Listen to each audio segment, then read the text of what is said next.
dear friends. Welcome to RPA Tutorials. In this video we will cover how we create users and the different types of users in the control room. At the time this video was created, the latest version of Automation Anywhere control room is 10.5. In the context on Automation Anywhere, whenever we talk of a user, it is primarily the user of the web-based control room.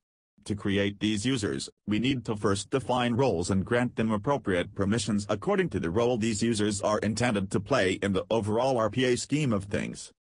For a detailed understanding of roles and permissions, subscribe to our channel and watch our video on roles and permissions management in the Automation Anywhere control room. While creating users, you can pull credentials directly from Active Directory if your control room is AD integrated. If not, then you will have to define username, password, email address and other details for the users you create. While creating a user, you can choose to allocate a license to the user you have created. Let us continue with the example of ABC Corp and the role structure we created for them in our Roles and Permissions Management tutorial video. For creating new users, go to the User Management section of the control room.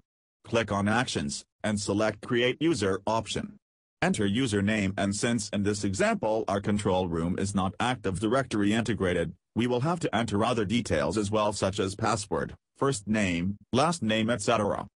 Select role which you want your user to get assigned to, depending upon the role structure you have created. Your user will inherit all permissions and access that you have granted to the role. You can also assign more than one role to a single user. In that case, your user will inherit a union of both the permission sets.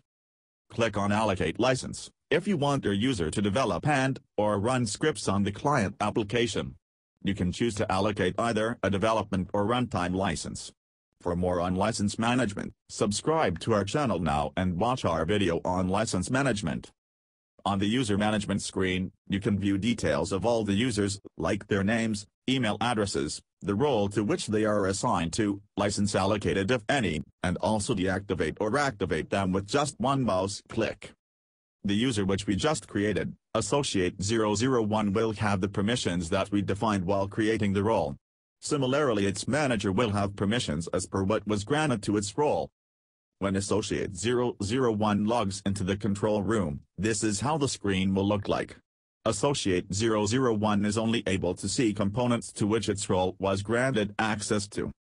Now, as detailed earlier, we can have a licensed or an unlicensed user. Both these users will be able to access the web-based control room and its components as per the permissions defined for the role to which these users are assigned to. This will also hold true to when they want to run and/or execute a bot on a bot runner machine. They will be able to deploy a bot directly from the control room on a bot runner machine without accessing that machine, provided the role has access to the said bot runner. The primary difference between a licensed and an unlicensed user comes when they access the Automation Anywhere client application.